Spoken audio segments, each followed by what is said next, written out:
பொன்மனச்சம்மல் புரட்சி தலைவர் எம்ஜிஆர், இதே புரட்சி தலைவி அம்மா, இருவரும் தலைவர்களை வணங்கி இந்த பல்லடம் நகரமே குலுங்கின்ற அளவுக்கு கடல் போல் மக்கள் வெள்ளம் காட்சியளிக்கிறது.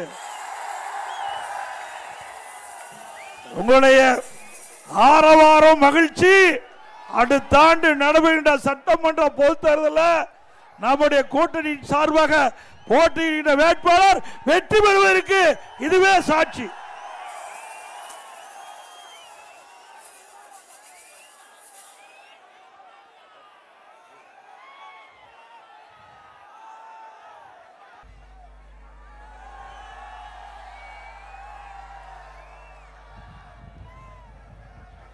திரு ஸ்டாலின் எல்லா கூட்டத்திலையும் பேசிட்டு இருக்காரு.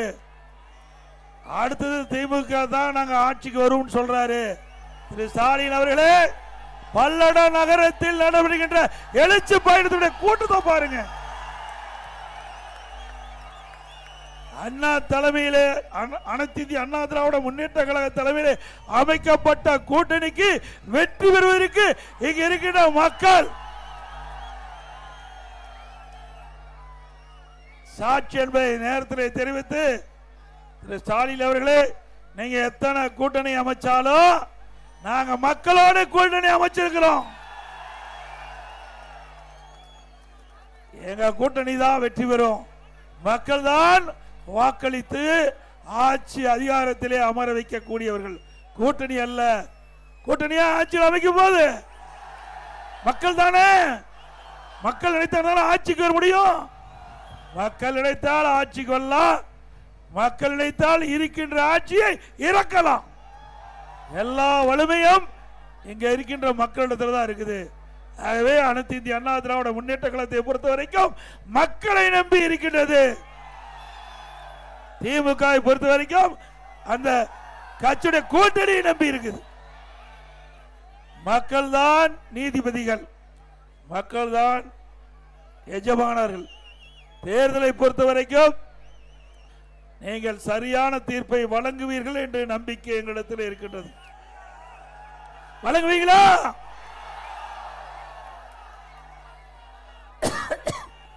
(52) திராவிட முன்னேற்ற கழக ஆட்சியில் இந்த ஆட்சியுடைய சாதனை ஊழல் புரிந்து தான் சாதனை.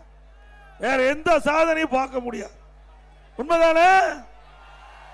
எல்லா துறையிலும் ஊழல் நடக்குதுல்ல. ஊழல் நிறைந்த அரசாங்கத்தை அகற்ற வேண்டும். அகற்றுவீங்களா? இன்றைய தினம்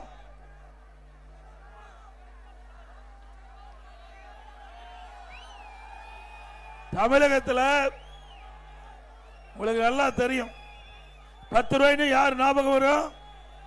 10 ரூபா. செந்தில் பாலாஜி. இன்றைக்கு ஒவ்வொரு பாட்டிலுக்கு 10 ரூபா அதிகமாக வாங்குறாங்க. தமிழகத்தில் 6000 மதுக்கடை இருக்குது. டாஸ்மாகில் மட்டும் ஒரு பாட்டிலுக்கு 10 ரூபா அந்த மதுபான கடையில் அதிகமாக வாங்குறதுல ஒரு நாளைக்கு 1.5 கோடி பாட்டில் விற்குது. ஒரு நாளைக்கு 15 கோடி இந்த அரசாங்கம் கொள்ளையடிச்சிட்டு இருக்குது. மாசத்துக்கு 450 கோடி, வருஷத்துக்கு 5400 கோடி, 4 ஆண்டுல 22,000 கோடி ஊழல் செய்த அரசாங்கம் திராவிட முன்னேற்ற கழக அரசாங்கம். இப்படிப்பட்ட ஊழல் நிறைந்த அரசாங்கம் தொடர வேண்டுமா? அது மட்டுமல்ல, அண்மையில் இடி ரெய்டு பண்ணாங்க டாஸ்மாக் நிறுவனத்தில். அதுல 1000 கோடி முறைகேடு நடைபெற்றதாக கண்டுபிடிச்சிருக்கிறாங்க. அதோட இன்னும் 40,000 கோடி ஊழல் நடைபெற்றிருக்கும் என்று அந்த விசாரணையில தெரிய வரும் என்று. தம்பி ஒரே நிமிஷம், கடைசியா சொல்லிக்கலாம். ஆக இன்னும் 40,000 கோடி இந்த டாஸ்மாக் நிறுவனத்தில் முறைகேடு நடைபெற்றிருக்கும் என்று பத்திரிகையில் செய்தி வந்துள்ளது. ஆக திராவிட முன்னேற்ற கழக 4 ஆட்சி காலத்தில் இந்த டாஸ்மாக் நிறுவனத்தை மட்டும் பல்லாயிரக்கணக்கான கோடி முறைகேடு நடைபெற்றதாக செய்தி வந்துள்ளது. அதோட இன்னைக்கு நாட்டில் இன்னைக்கு நகையை திருடுவாங்க, வைரத்தை திருடுவாங்க, பணத்தை திருடுவாங்க. எங்கேயாவது உடல் உறுப்பை திருடுறதை பார்த்திருக்கீங்களா? இங்க வந்திருக்க யாராவது இருந்தாலும் சரி, நம்முடைய நண்பர்கள் இருந்தாலும் சரி, திமுக காரர் நடத்துற மருத்துவமனைக்கு போய் ஏதாவது அறுவை சிகிச்சை செஞ்சிருந்தா உங்க உடம்புல நீங்க ஸ்கேன் பண்ணி பார்க்கணும். நம்ம உறுப்புலாம் இருக்குதான்னு பார்த்துங்க. திமுக எம்எல்ஏ நடத்துகின்ற அந்த மருத்துவமனையில் கிட்னி முறைகேடு நடைபெற்றதாக கண்டுபிடிச்சிருக்காங்க. யாரு? திமுக எம்எல்ஏ மருத்துவமனை கண்டுபிடிச்சது திமுக அரசாங்கம். ஆனா எந்த நடவடிக்கை எடுக்கல. அதுல உறுப்பு மாற்று அறுவை சிகிச்சை அனுமதி மட்டும் நிறுத்தி இருக்கிறாங்க. இதுல எவ்வளவு முறைகேடு சிந்திச்சு பாருங்க. வறுமையின் காரணமாக இந்த கிட்னி விற்கின்ற அவல நிலை இந்த ஆட்சியில் வந்திருக்குது. மக்கள் வறுமையிலே வாடுகின்ற அரசாங்கம் தொடர வேண்டுமா? உறுப்பு திருடுற அரசாங்கம் தொடர வேண்டுமா? நாட்டில் ஏதோ திருடி கடைசியில் உறுப்பு திருட வந்துட்டாங்க. எல்லாம் திருடிட்டாங்க. திருடுறதுக்கு எதுவுமே இல்லை. இனிமேல் மக்களுடைய உறுப்பு தான் இந்த ஆட்சியாளர் திருடி ஆகணும். அது மட்டும் இல்ல, நாமக்கல் மாவட்டம் பள்ளிப்பாளையத்தில் வறுமையின் காரணமா ஒரு பெண் வந்து கிட்னிய வழங்குவதா ஏதோ ரேட் பேசி முறைகேடா இந்த மருத்துவமனையெல்லாம் அந்த கிட்னியை டிரான்ஸ்பர் பண்றதுக்காக பார்த்தாங்க. ஆனா கிட்னிக்கு பதிலாக கல்லீரல் எடுத்துட்டாங்க. இவ்வளவு கொடுமை இந்தியாவில் எந்த மாநிலத்திலும் இல்ல. இப்படி மக்களை வாட்டி வைத்து இன்றைக்கு வறுமையை பயன்படுத்தி மக்களுக்கு இந்த மக்களோட ஆட்சியை அகற்றுவீங்களா? அதோட இன்னைக்கு எங்க பார்த்தாலும் கொலை, கொள்ளை, திருட்டு, வழிப்பிரிவு எதெல்லாம் நடக்குது. இங்கே போதைப் பொருள் விற்பனை இன்னைக்கு அமோகமா தமிழகத்தில் நடந்துகிட்டு இருக்குது. இந்த போதைப் பொருள் விற்பனை கட்டுப்படுத்த வேண்டும் என்று பல முறை இந்த அரசாங்கத்துடைய கவனத்தை கொண்டு வந்தோம். ஆனால் இந்த அரசாங்கம் அதற்கு செவிசாய்க்கவில்லை. அதுக்குண்டான நடவடிக்கை எடுக்கல. இன்றைக்கு போதைப் பொருள் தமிழ்நாட்டில் போதைப் பொருள் நிறைந்த மாநிலமா உருவாகிவிட்டது.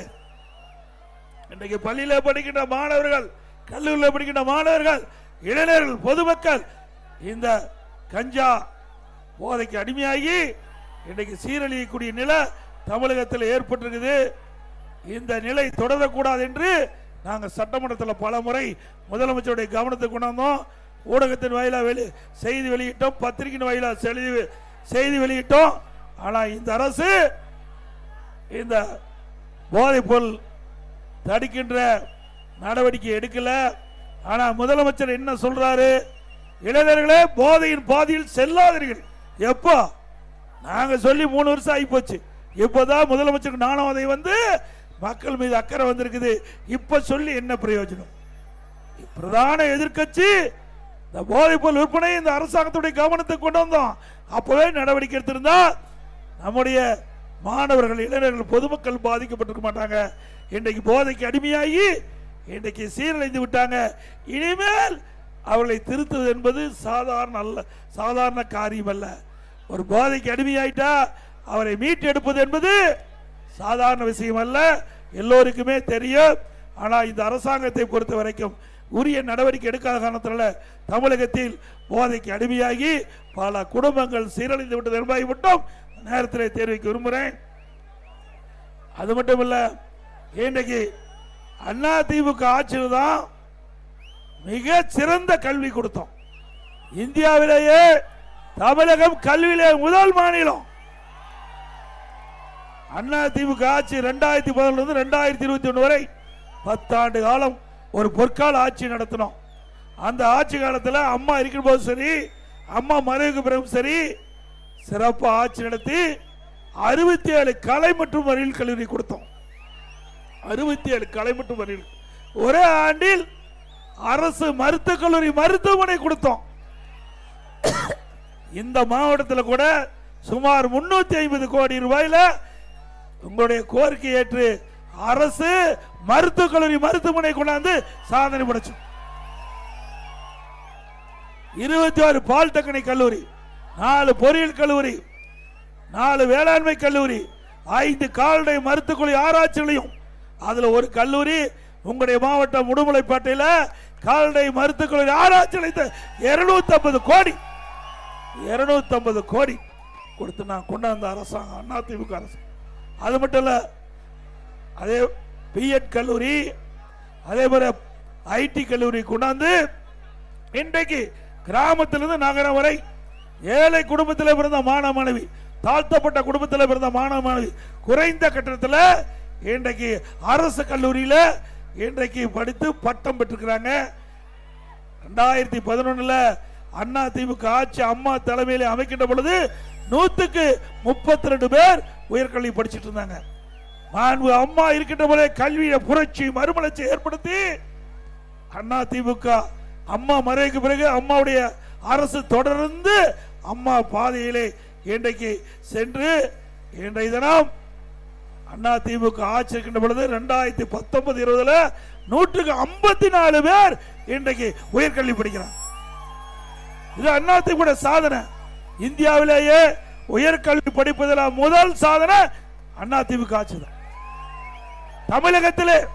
தமிழகம் மட்டுமல்ல, இந்திய அளவில் உயர்கல்வி படிப்பதில் முதல் மாநிலம் தமிழ்நாடு. சிந்திச்சு பாருங்க. இப்படி ஒரு மாநிலம் எந்த அளவுக்கு கல்வி வளர்ச்சி அடைகிறதோ அந்த மாநிலம் தானா எல்லா துறையும் வளர்ச்சி அடையும்.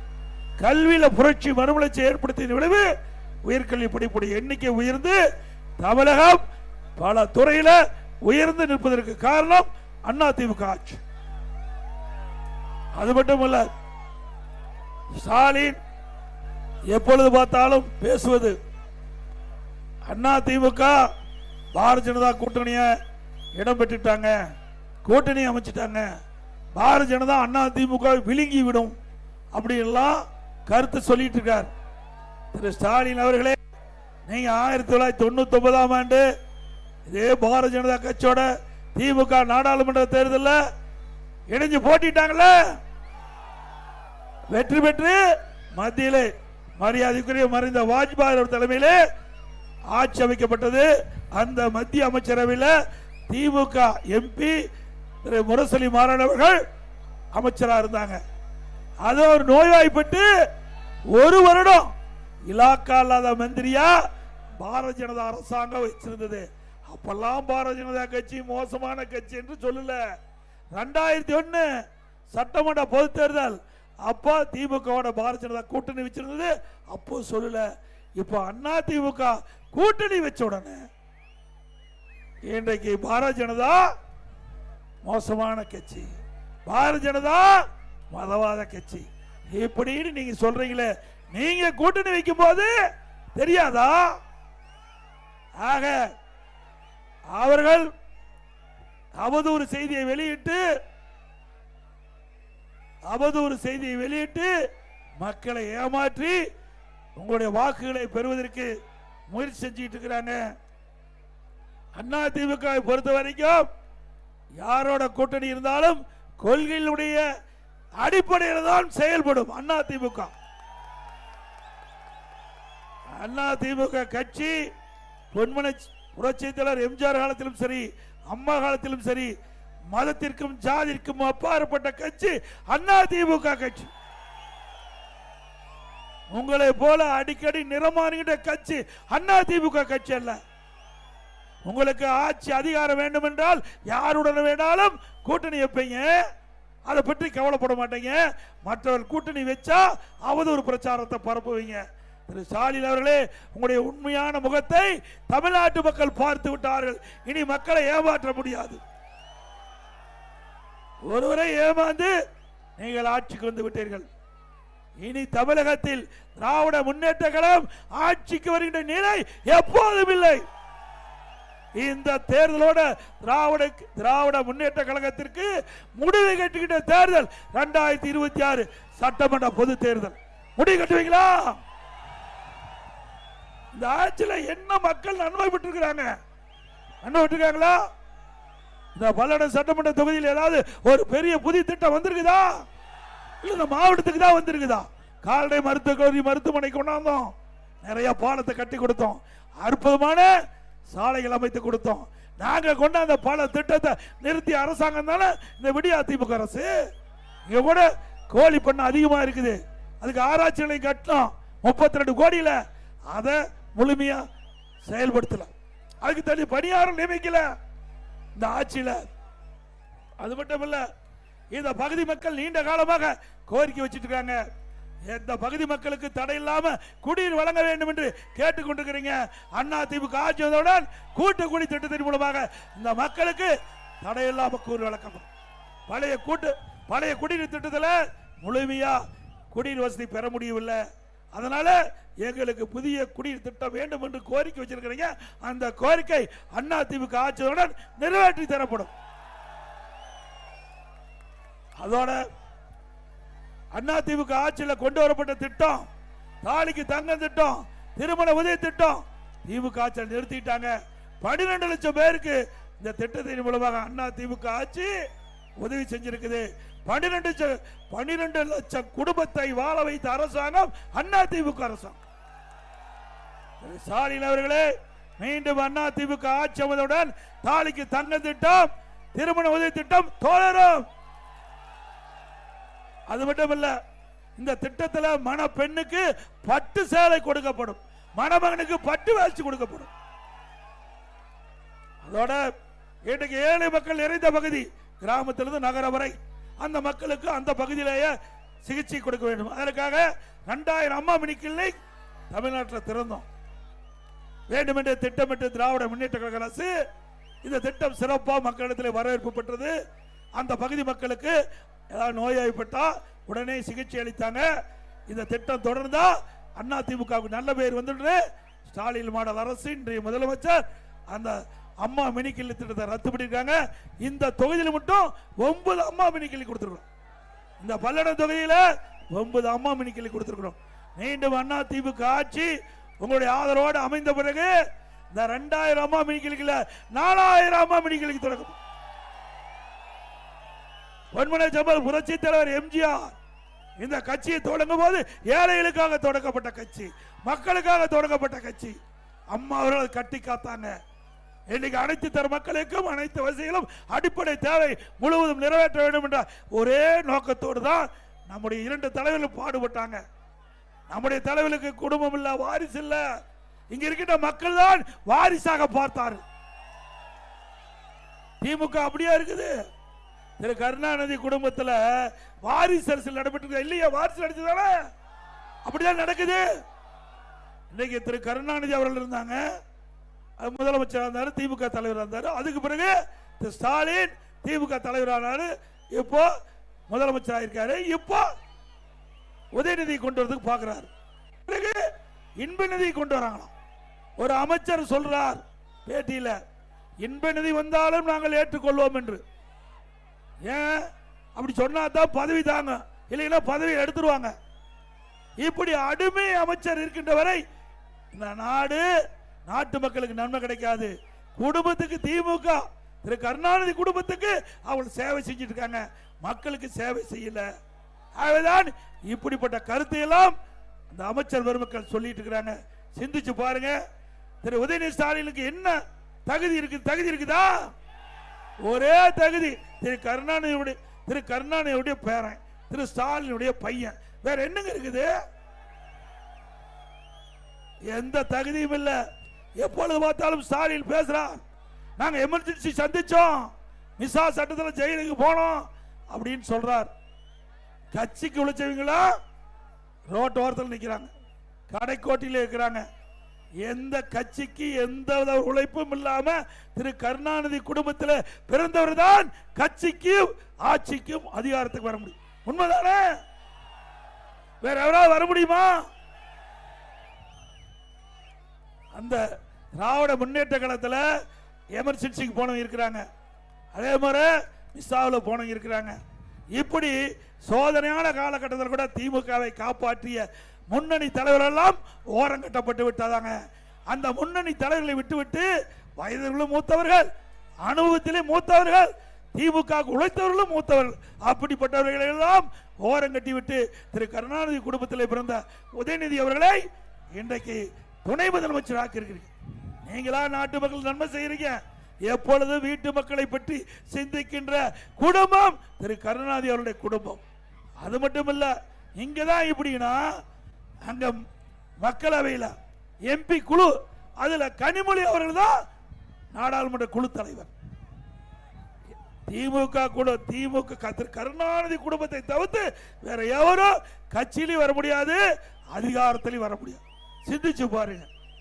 அண்ணா திமுகவில் சாதாரண கிளை செயலாளர் கூட நாட்டுடைய முதலமைச்சராக முடியும். சாதாரண கிளை செயலாளர் கூட கட்சிக்கு பொதுச் செயலாளராக முடியுமில்ல. இது ஜனநாயக கட்சி. இங்கே உழைக்கின்றவர்கள், கட்சிக்கு விசுவாசமாக இருக்கின்றவர்கள், மக்களுக்கு சேவை செய்கின்றவர்கள், கட்சி நிர்வாகிகளிடத்திலே அன்போடு பழகின்றவர்களுக்கு தானாக அவருடைய வீட்டு கதவை தட்டி பதவி கொடுக்கின்ற கட்சி அண்ணா திமுக கட்சி. இதுதான் அண்ணா திமுக திமுக வித்தியாசம். ஒரு வார்த்தை திரு ஸ்டாலின் அவர்கள் திராவிட முன்னேற்ற கழகத்திற்கு உழைத்தவர்களுக்கு இந்த முதலமைச்சர் பதவி கொடுக்கப்படும், திமுக தலைவர் கொடுக்கப்படும். ஒரு வார்த்தை சொல்லுங்க, சொல்ல முடியுமா? இல்ல அப்படி யாராவது சொன்னா தான் திமுக கட்சியில் விட்டு வைப்பாங்களா? நடக்கவே நடக்காது. அண்ணா திமுக இன்றைக்கு உயிரோட்டம் உள்ள கட்சி இருக்கிறது என்று சொன்னால் இங்கே ஜனநாயகம் இருக்கிறது. இந்த ஜனநாயக முறைப்படி உழைக்கின்றவர்களுக்கு உரிய மரியாதை கொடுக்கின்ற ஒரே கட்சி அண்ணா திமுக கட்சி.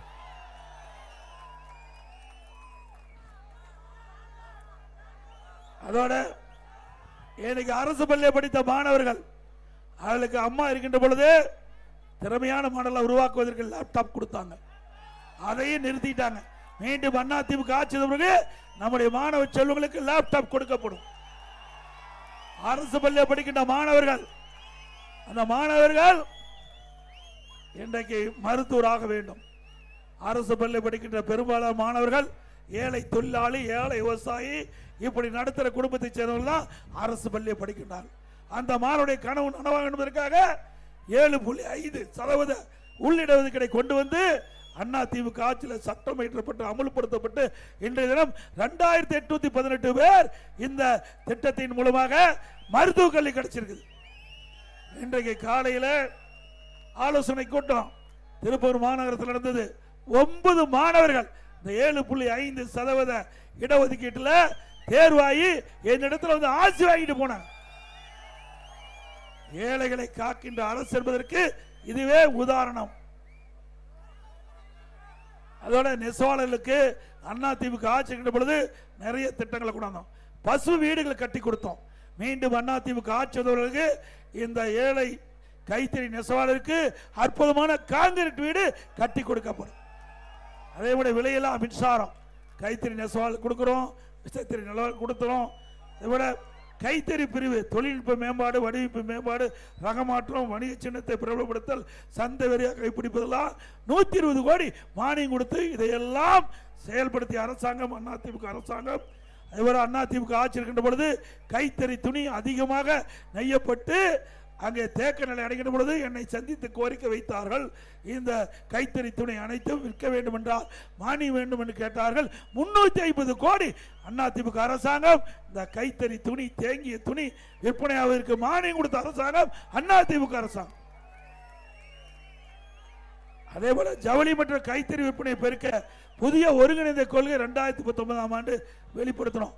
இப்படி கைத்தறி நெசவாளர்களுக்கு நிறைய திட்டங்களை கொண்டாந்தோம். கொரோனா காலத்தில் அவர்களுக்கு என்று தனி நிதி ஒதுக்கீடு செஞ்ச அரசாங்கம் அதிமுக அரசாங்கம்.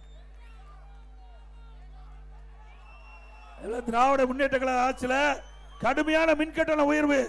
இன்னைக்கு 67% மின்கட்டணம் உயர்ந்துடுது. ஆண்டுக்கு 6% மின்கட்டணம் உயர்த்தப்படும் என்று தெரிவிச்சிருக்கிறாங்க. ஆக இன்றைக்கு இந்த ஆட்சி வந்த பிறகு கடுமையான மின்கட்டண உயர்வு. கடைக்கு பீக்கவர் டபுள் சார்ஜ் வாங்குவாங்க மாலையில். அதே போல கடவரி 100%, 150% உயர்ந்துடுது. வீட்டு வரி 100% உயர்ந்து போச்சு. குடி வரி, குப்பைக்கு வரி, எல்லாம் வரி போட்ட ஒரே அரசாங்கம் திமுக அரசாங்கம். அது மட்டுமல்ல, ஒவ்வொரு ஆண்டும் 6% வீட்டு வரி உயர்வு, கடவரி உயர்வு அதையும் நடைமுறைப்படுத்தியிருக்கிறாங்க. போன வருஷம் வீட்டு வரி கடவரி உயர்த்தினாங்க. இந்த ஆண்டு கூடுதலாக 6% சேர்த்தி இருக்கிறாங்க. 100 + 6 106, 150 + 9 180. இந்த கடைக்கு இப்படி வரி உயர்த்துகின்ற அரசாங்கம் தேவையா? தேவையா? அதே போல இன்னைக்கு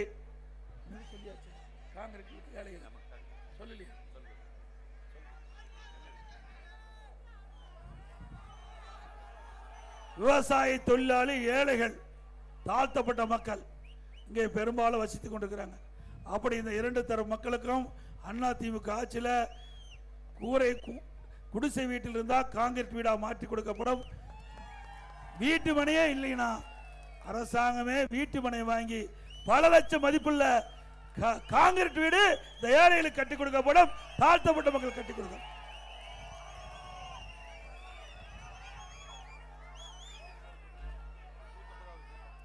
அதே போல இன்றைய தினம் நான் ஜூலை 7ஆம் தேதி மேட்டுப்பாளையத்தில் என்னுடைய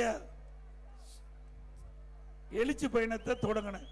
இன்றைக்கு 150வது சட்டமன்ற தொகுதியில் உங்களை சந்திக்கிறேன். 51 நாள் நான் இந்த எழுச்சி பயணத்தை மேற்கொண்டேன். அந்த 51 நாள்ல 150வது சட்டமன்றம், இந்த பல்ல சட்டமன்றம், இங்கதான் அதிக அளவில் மக்கள் வெள்ளத்தை பார்க்க முடியும். அதுக்கு என்னுடைய நன்றியை தெரிவிச்சுக்கிறேன். இன்றைய தினம் அதிமுக ஆட்சியில் இந்த பல்லட சட்டமன்ற தொகுதியில் பல்வேறு திட்டங்களை நாங்கள் நிறைவேற்றுகிறோம்.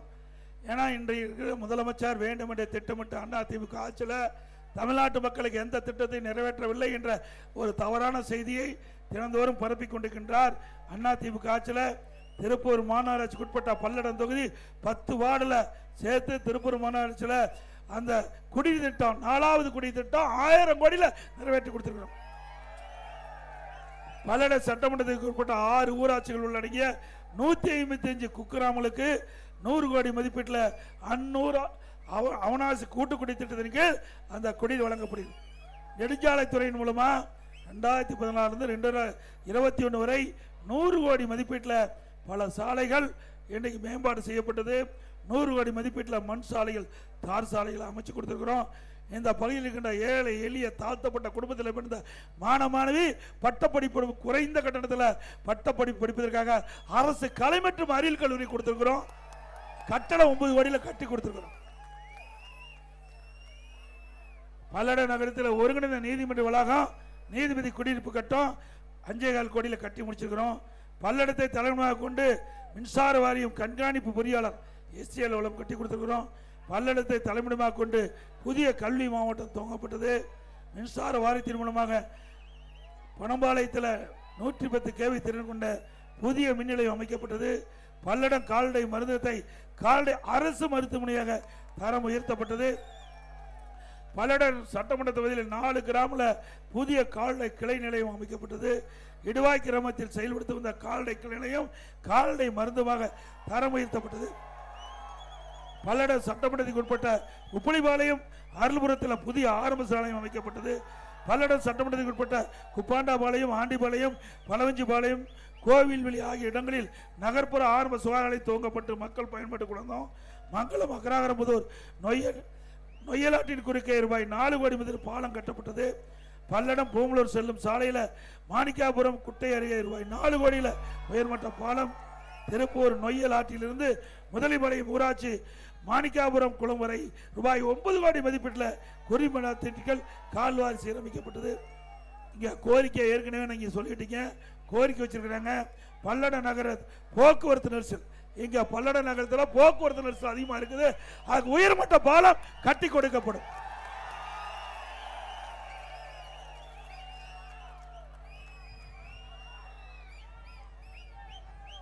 அதேபோல பல்லட நகரத்திலும் போக்குவரத்து நெரிசலை குறைக்க புறவழிச்சாலை அமைக்க அதிமுக ஆட்சியில் 45 கோடி நிதி ஒதுக்கீடு செஞ்சு அரசாணை வெளியிட்டோம். அந்த திட்டத்துக்கு இந்த அரசு இந்த நடவடிக்கை எடுக்கல. அதிமுக ஆட்சியதற்கு இந்த பல்லட நகரத்தில் இருக்கின்ற போக்குவரத்து நெரிசலை குறைப்பதற்கு புறவழிச்சாலை அமைக்கின்ற பணி தொடரும்.